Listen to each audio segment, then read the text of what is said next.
आज हामी नेपालमा कम्पनी सञ्चालनबारे बारम्बार सोधिने केही प्रश्नहरूमा अलिकति गहिरिएर हेर्दैछौँ। हो, खास गरी कम्पनी रजिस्ट्रारको कार्यालयबाटै प्राप्त जानकारीको आधारमा। अनि मुख्य फोकस चाहिँ कम्पनी दर्ता भइसकेपछि के कुरामा ध्यान दिनुपर्छ भन्नेमा हुनेछ। पक्कै पनि यो जानकारी व्यवसाय गरिरहनुभएका वा सुरु गर्ने सोचमा भएका सबैका लागि निकै उपयोगी हुन सक्छ। ल सुरु गरौँ। तर सुरुमा एउटा चाखलाग्दो कुरा सुनियो नि, कम्पनी नवीकरण गर्नु पर्दैन रे। हो, सुन्दा अलि अनौठो लाग्न सक्छ, तर कम्पनी रजिस्ट्रारको कार्यालयमा कम्पनीको वार्षिक नवीकरण भन्ने प्रक्रिया नै छैन। ए हो र? त्यो त धेरैलाई थाहा नहुन सक्छ। तर यसको मतलब यो होइन कि कम्पनीको कुनै दायित्व नै छैन, त्यो चाहिँ बुझ्नुपर्छ। मतलब नवीकरण गर्नु नपरे पनि अरू केही त गर्नुपर्छ होला नि, त्यत्तिकै दर्ता गरेर बस्ने कुरा त भएन। बिल्कुल भएन। नवीकरण गर्नु नपरे पनि कम्पनीले वार्षिक वितरणहरू अनि कानूनले तोकेका अरू जानकारीहरू त्यो चाहिँ अनिवार्य रूपमा अनलाइन प्रणालीबाट बुझाउनै पर्छ। अनलाइनबाट? हो, अनलाइनबाटै। र यसको समय सीमा हुन्छ, त्यो समय सीमा भित्रै बुझाउनु एकदमै जरुरी छ। अनि अरू निकायमा नि, जस्तै उद्योग विभागतिर? हो, राम्रो प्रश्न। यदि व्यवसायको प्रकृति अनुसार अरू कुनै निकाय, जस्तै तपाईँले भने जस्तो उद्योग विभाग वा अरू कुनै नियामक निकायबाट इजाजत लिएको छ भने त्यहाँ चाहिँ नवीकरण गर्नुपर्ने हुन सक्छ। कम्पनी रजिस्ट्रारमा चाहिँ पर्दैन। अनि यी विवरणहरू, यो रजिस्ट्रारमा बुझाउने विवरण समयमै बुझाउँदा के हुन्छ? केही फाइदा? फाइदा भन्दा पनि समयमै बुझाएमा अतिरिक्त शुल्क लाग्दैन, त्यो नै फाइदा हो। अनि ढिलो भयो भने? ढिलो भयो कि जरिवाना सुरु भइहाल्छ, र जति ढिलो भयो जरिवानाको रकम उति नै बढ्दै जान्छ। ए, अनि यो त कम्पनी रजिस्ट्रारको कुरा भयो। करतिरको नि? तर्फ तिर्नुपर्ने कर र बुझाउनुपर्ने विवरणको दायित्व त छँदैछ, त्यो बिल्कुलै छुट्टै पाटो हो। ल, अब अलिकति कम्पनीको भित्री संरचनातिर जाउँ। शेयरको कुरा गरौँ न।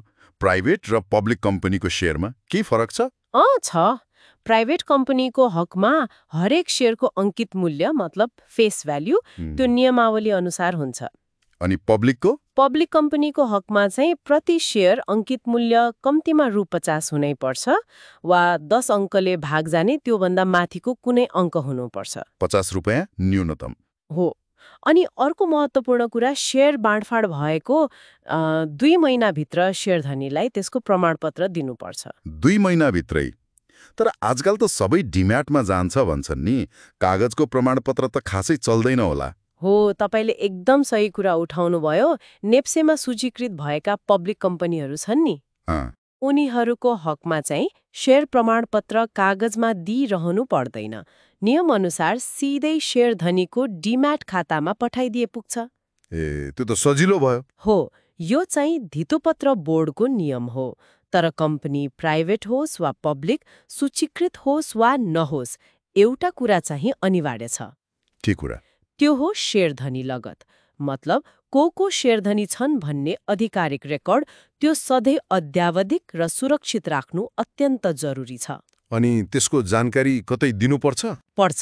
त्यसको एक प्रति रजिस्ट्रार कार्यालयमा पनि अभिलेख गराउनुपर्छ। प्राइभेट र पब्लिक कम्पनीको कुरा गर्दा अरू के मुख्य फरक छन् त यिनीहरूमा? धेरैजना सुरुमा कुन खोल्ने भनेर अल्मलिनुहुन्छ नि। केही आधारभूत भिन्नताहरू छन्, जस्तै संस्थापक संख्यामा हेरौँ। पब्लिक कम्पनी खोल्न कम्तीमा 7 जना संस्थापक चाहिन्छ। 7 जना? हो, तर यदि अर्को पब्लिक कम्पनीले नै खोल्ने हो भने यो नियम लाग्दैन। तर प्राइभेटमा त्यस्तो न्यूनतम संख्या तोकिएको छैन। ए, अनि शेयरधनी संख्यामा नि? त्यसमा पनि फरक छ। प्राइभेटमा बढीमा 101 जनासम्म शेयरधनी हुन पाउँछन्। 101 जना मात्र? हो, अधिकतम। तर पब्लिकमा जति पनि हुन सक्छन्, सीमा छैन। अनि पुँजी नि कति पैसा चाहिन्छ? पुँजीको हिसाबले पब्लिक कम्पनीको चुक्ता पुँजी मतलब हालिसकेको पैसा त्यो कम्तीमा 1 करोड हुनुपर्छ। 1 करोड? हो, तर केही विशेष अवस्थामा कानूनले फरक व्यवस्था गरेको हुन सक्छ। त्यो बाहेक प्राइभेटमा त्यस्तो न्यूनतम सीमा छैन। तर सबैभन्दा ठूलो फरक त त्यो सर्वसाधारणमा शेयर बेच्ने कुरा होला नि, आइपिओ। एकदम, त्यो निकै महत्त्वपूर्ण भिन्नता हो। पब्लिक कम्पनीले मात्र सर्वसाधारणमा शेयर निष्कासन मतलब आइपिओ गर्न सक्छ, प्राइभेटले सक्दैन। एउटा अर्को कुरा पनि छ जस्तो लाग्छ, कारोबार सुरु गर्ने स्वीकृति। हो, त्यो पनि हो। पब्लिक कम्पनीले दर्ता भएपछि कारोबार सुरु गर्नु अघि कम्पनी रजिस्ट्रारबाट कारोबार सुरु गर्ने स्वीकृति लिनुपर्छ। अनि प्राइभेटले प्राइभेटली सामान्यतया दर्ता प्रमाणपत्र पाएपछि नै काम थाल्न सक्छ, यदि अरू कुनै निकायको स्वीकृति चाहिँदैन भने। तर यिनीहरू एकअर्कामा बदल्न मिल्छ कि मिल्दैन, प्राइभेटबाट पब्लिक वा उल्टो? मिल्छ। ऐनमा त्यसको लागि प्रावधान छ, प्रक्रिया पूरा गरेर रूपान्तरण हुन सक्छन्। अब सञ्चालनको कुरा गरौँ। पब्लिक कम्पनीमा कतिजना सञ्चालक हुन्छन्? बैठकहरू कति पटक बस्नुपर्छ?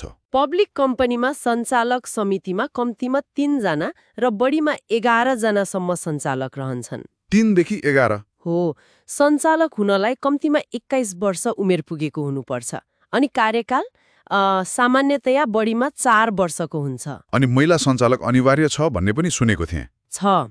यदि कम्पनीमा महिला शेयरधनी छन् भने कम्तीमा 1 जना महिला सञ्चालक अनिवार्य रूपमा राख्नुपर्छ। अनि स्वतन्त्र सञ्चालक नि के हो? स्वतन्त्र सञ्चालकको पनि व्यवस्था छ। कम्पनीमा 7 जनासम्म सञ्चालक भए 1 जना, त्योभन्दा बढी भए 2 जना स्वतन्त्र सञ्चालक राख्नुपर्छ। उनीहरूको भूमिका चाहिँ कम्पनी व्यवस्थापन र शेयरधनी बीच सन्तुलन कायम गर्न मद्दत गर्नु हो। बैठकहरूको बारेमा नि कति समयमा बस्नुपर्ने हो? सञ्चालक समितिको बैठक वर्षमा कम्तीमा 6 पटक बस्नुपर्छ। वर्षमा 6 पटक? हो, र कुनै 2 बैठक बीचको अन्तर 3 महिनाभन्दा बढी हुनु हुँदैन। अनि साधारण सभा नि, वार्षिक साधारण सभा एजीएम, त्यसको पनि समय सीमा छ। पहिलो वार्षिक साधारण सभा चाहिँ कारोबार सुरु गर्ने इजाजत पाएको 1 वर्षभित्र गरिसक्नुपर्छ। 1 वर्षभित्रै? हो, अनि त्यसपछिका वार्षिक साधारण सभाहरू हरेक आर्थिक वर्ष सकिएको 6 महिनाभित्र गरिसक्नुपर्छ। यी समय सीमा त निकै कडा रहेछन्। पालना गर्नु महत्त्वपूर्ण होला? एकदमै महत्त्वपूर्ण। पालना नगर्दा जरिवाना मात्र होइन, कम्पनीको सुशासनमा पनि प्रश्न उठ्छ। ल मानिलिउँ कम्पनी रजिस्ट्रारमा दर्ता भयो, कर पनि तिरियो, विवरण पनि बुझाइयो, यतिले मात्र पुग्छ त सबै खालको व्यवसायलाई? नपुग्न सक्छ। धेरैजसो अवस्थामा पुग्दैन। यो त व्यवसाय के हो त्यसमा भर पर्छ। जस्तै तपाईँ ब्याङ्क खोल्दै हुनुहुन्छ भने राष्ट्र ब्याङ्कको स्वीकृति अनिवार्य चाहियो। बीमा व्यवसाय गर्न बीमा प्राधिकरणको, विदेश मान्छे पठाउने म्यानपावर खोल्न वैदेशिक रोजगार विभागको, अस्पताल, स्कुल हो, अस्पताल खोल्न स्वास्थ्य मन्त्रालय वा सम्बन्धित निकायको, स्कुल खोल्न शिक्षा मन्त्रालय वा सम्बन्धित निकायको स्वीकृति चाहिन्छ। मतलब कम्पनी दर्ता पहिलो कदम हो, तर व्यवसाय अनुसार थप इजाजत वा स्वीकृति लिनुपर्ने हुन सक्छ। अन्त्यतिर लागौं। कम्पनी बन्द गर्नु पर्यो, मतलब खारेज गर्नु पर्यो भने के गर्नुपर्छ? अनि आइपिओमा जाने प्रक्रिया छोटकरीमा बताइदिनुस् न। कम्पनी ऐनले तोकेको प्रक्रिया पूरा गरेर कम्पनी खारेजी मतलब लिक्विडेसनमा लैजान सकिन्छ। त्यसका लागि लिक्विडेटर नियुक्त गर्नुपर्छ। अनि त्यसपछि लिक्विडेटर नियुक्त गरेको 7 दिनभित्र त्यसको जानकारी रजिस्ट्रार कार्यालयलाई दिनुपर्छ अनि बाँकी प्रक्रिया अगाडि बढ्छ।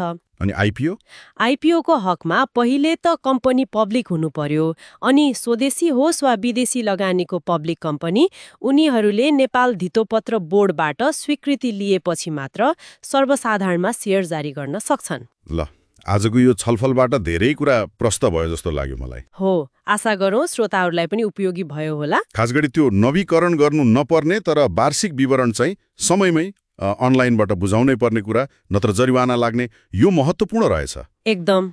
अनि पब्लिक र प्राइभेट कम्पनीका आधारभूत नियमहरू जस्तै पुँजी, शेयरधनी सङ्ख्या, आइपिओ गर्न पाउने नपाउने, कारोबार सुरु गर्ने प्रक्रिया, यिनीहरूमा के कस्ता फरक छन् भन्ने पनि थाहा भयो। हो, ती आधारभूत भिन्नता हुन्। र अर्को महत्त्वपूर्ण कुरा, कम्पनी दर्ता गरेर मात्र नहुने, व्यवसाय अनुसार अरू निकायबाट पनि इजाजत लिनुपर्ने रहेछ। हो, त्यो पनि बिर्सनु भएन। यी त भए कानुनी र प्रक्रियागत कुराहरू। र एउटा अलिक गहिरो प्रश्न पनि सोच्न सकिन्छ नि। कस्तो? नेपालको यो नियम कानुनको वातावरण यो त सधैँ परिवर्तन भइरहन्छ, होइन?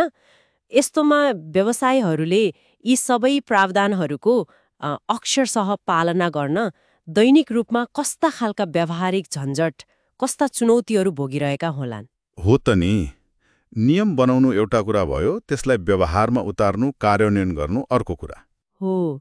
त्यो नियम बनाउनु र त्यसलाई साँच्चै कार्यान्वयन गर्नु बीचको खाडल कत्रो छ, यो आफैमा एउटा अर्को छुट्टै खोजीको विषय बन्न सक्छ।